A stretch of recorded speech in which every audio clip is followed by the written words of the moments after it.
ఆదివారం ఉదయమే షాప్ తీయగానే సాయుధులైనటువంటి దుండగులు 5గురు 2 వాహనాల మీద వచ్చారు. ప్రస్తుతం మనం జ్యోతినగర్లో ఉన్నటువంటి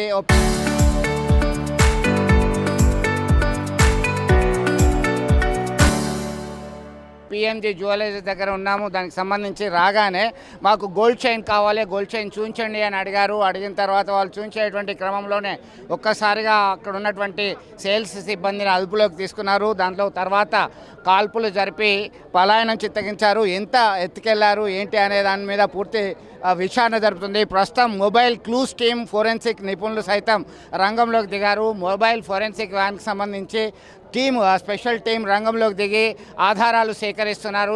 ఎలా జరిగింది, ఎంతమంది వచ్చారు అనేటువంటి కోణంలో విచారణ జరుపుతున్నారు. కరీంనగర్ కార్పొరేషన్ పరిధిలో ఉన్నటువంటి కమిషనర్తో పాటు ఇతర సీఏలు, ఏసీపీలు సైతం ఇక్కడికి వచ్చి పూర్తి స్థాయిలో విచారణ జరుపుతున్నారు. సీసీ కెమెరా ఫుటేజ్ పరిశీలిస్తున్నారు. మొత్తం మీద గత మునుపెన్నడూ లేని విధంగా చాలా కాలం కింద చొప్పదండిలో బ్యాంకులో రాబరీ జరిగింది. ఉగ్ర మూలాలు ఉన్నటువంటి వాళ్ళు ఆ చోరీ చేసిన విషయం కలకలం రేగింది. ఆ తర్వాత పిఎంజే జ్యువెలరీ నట్టనడి బొడ్డున పక్కనే కోర్టు ఉంటుంది, కోర్టు ప్రాంగణం ఉంటుంది. మరొక పక్కన కేంద్ర హోంశాఖ సహాయ మంత్రి బండి సంజయ్ కార్యాలయం ఉంటుంది. దీని పక్కనే ఉన్నటువంటి ఈ కార్యాలయం వద్దనే ఇది జరగడం అనేది ఒక్కసారిగా కలకలం రేపుతుంది. దీనికి సంబంధించి ఆ సిబ్బంది సైతం వాళ్ళకి చెప్పే పరిస్థితి లేరు ఏం జరిగింది అనేటువంటి కోణంలో పూర్తి స్థాయిలో విచారణ జరుపుతున్నటువంటి పరిస్థితి మనం గమనించవచ్చు. దీనిలో ఇప్పటికే ఈ బ్లడ్ షెడ్ కూడా ఉంది, పరుగులు పెట్టారు. దీనిలో భాగంగా ఒక్కసారిగా హైటెన్సివ్ సిచ్యువేషన్ నెలకొంది. దీన్ని మనం చూస్తున్నాం. ప్రత్యక్షంగా కరీంనగర్ సిపి గౌసలం ఇతర సిబ్బంది సైతం ఇక్కడికి రావడం జరిగింది. దీనిలో ఒక పరిస్థితిని గమనిస్తున్నారు, మనం చూస్తున్నాం. ఇదంతా కూడా ఒక కలకలం రేపినటువంటి విషయంలో ఎలా ఉంది అనేటువంటి కోణంలో విచారణ జరుపుతున్నటువంటి పరిస్థితి గమనించవచ్చు. గాయపడ్డటువంటి వాళ్ళ పరిస్థితి విషమంగా ఉంది. స్థానికంగా కరీంనగర్లో ఉన్నటువంటి ప్రైవేట్ ఆసుపత్రిలో చికిత్స అందిస్తున్నటువంటి పరిస్థితి. కరీంనగర్ సిపి గౌసలం లోపల పరిస్థితిని సమీక్షిస్తున్నారు. సీసీ ఫుటేజ్ని నిరంతరం క్షణక్షణం ఏం జరిగింది, ఎన్ని గంటలకు వచ్చారు, ఎంతమంది వచ్చారు అనే కోణంలో సైతం విచారణ జరుపుతున్నటువంటి పరిస్థితి. పూర్తి స్థాయిలో ఇటు క్లూస్ టీం అలాగే ఫోరెన్సిక్ టీం వారి యొక్క సహాయ సహకారాలతో జరిగినటువంటి నేరానికి సంబంధించిన పూర్తి సమాచారం తేలాల్సి ఉంది. మొత్తం మీద దీనిలో ఉన్నటువంటి వివరాలు తెలియజేసేటువంటి పరిస్థితి గమనించవచ్చు. జ్యోతినగర్ ప్రాంతం ప్రశాంతంగా ఉన్నటువంటి వాతావరణంలో కాల్పుల కలకలం ఒక్కసారిగా దాదాపు 8 రౌండ్లు కాల్పులు జరిగినట్టుగా మనకు సమాచారం అందుతుంది. దానిలో 4 గాయపడ్డారు. దానిలో మనం చూడొచ్చు ఇది మొత్తం పోలీసులు వాళ్ళ కంట్రోల్లో తీసుకున్నారు. ఎందుకంటే బ్లడ్ షెడ్ ఇదంతా కూడా రక్తపు మరకలతోని నిండిపోయింది ఈ ప్రాంగణం అంతా. ఇది ఎట్లా జరిగింది, పక్కా రెక్కి నిర్వహించారు.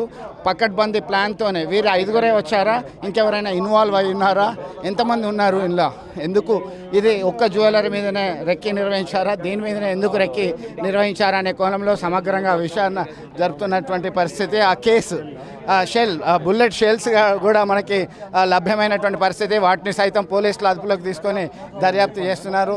చెప్పండి ఏం జరిగింది అసలు, ఎట్లా చూడొచ్చు చొప్పదండి తర్వాత జరిగినటువంటి కేసు? సో మొత్తం మీద చెప్పడానికి స్థానికులు నిరాకరిస్తున్నారు. కొంతమంది పోలీసు ఎంక్వైరీలో మళ్ళీ ప్రాబ్లం వస్తుందని చెప్పి వారి యొక్క ఆందోళనను మనం అర్థం చేసుకోవాల్సినటువంటి పరిస్థితి ఉంది. స్థానికులు అయితే ఒకసారి చెప్తున్నారు, ప్రశాంతంగా ఉన్నటువంటి ఈ వాతావరణం ఒక్కసారిగా భయభ్రాంతులతో నిండిపోయింది అని చెప్పొచ్చు. పోలీసు బలగాలు అయితే అనుగుణంగా విచారణ జరుపుతున్నారు, ఆధారాలు సేకరిస్తున్నారు. దీనికి సంబంధించి ఆ సిబ్బంది సైతం ఒక్కసారి బయటకు వచ్చేటువంటి ప్రయత్నం చేసినటువంటి నేపథ్యంలో మళ్ళీ నాకు భయం వేస్తుంది అని చెప్పి దానిలోకి వెళ్ళిపోయింది. దుండగులు కాల్పు జరుపుతున్నటువంటి సమయంలో ఆమె వాష్రూమ్లోకి వెళ్ళి దాక్కున్నట్టుగా మనతో చెప్పింది. వెంటనే ఆమె లోపలికి వెళ్ళిపోయినటువంటి ఘటన. ఇప్పటికే ఆ భయం నుంచి ఆమె తేరుకోలేదు ఆ సిబ్బందికి సంబంధించి. ఇది ఇక్కడ తాజా అప్డేట్. మరింత సమాచారం మనకి కరీంనగర్ నుంచి ఆ పోలీస్ కమిషనర్ వచ్చి బయటకి ఆన్ రికార్డ్ చెప్తే కానీ విషయం క్లారిటీగా తెలిసేటువంటి అవకాశాలు ఉన్నాయి. దీనిలో భాగంగానే ఏం జరిగింది అనేటువంటి కోణంలో స్థానికులు పెద్ద ఎత్తున ఘటనా స్థలానికి చేరుకున్నారు. ఏం జరిగింది, ఎవరు దీనికి పాల్పడ్డారు అనే కోణంలో అయితే విచారణ జరుపుతున్నటువంటి పరిస్థితి మనం గమనించవచ్చు. దీనిలో ఇప్పటికైనా కానీ శాంతి భద్రతలకు సంబంధించి పర్యవేక్షణ జరగాలి. ఈ పూర్తి క్లారిటీ రావాలి అని చెప్పి కోణంలో అంతా కూడా ఒక ఆసక్తిగా చూస్తున్నటువంటి పరిస్థితి. మొత్తం మీద మరికొన్ని గంటల్లోనే దీనికి సంబంధించిన పూర్తి విషయము క్లారిటీగా వచ్చేటువంటి అవకాశం మనకు కనబడుతుంది.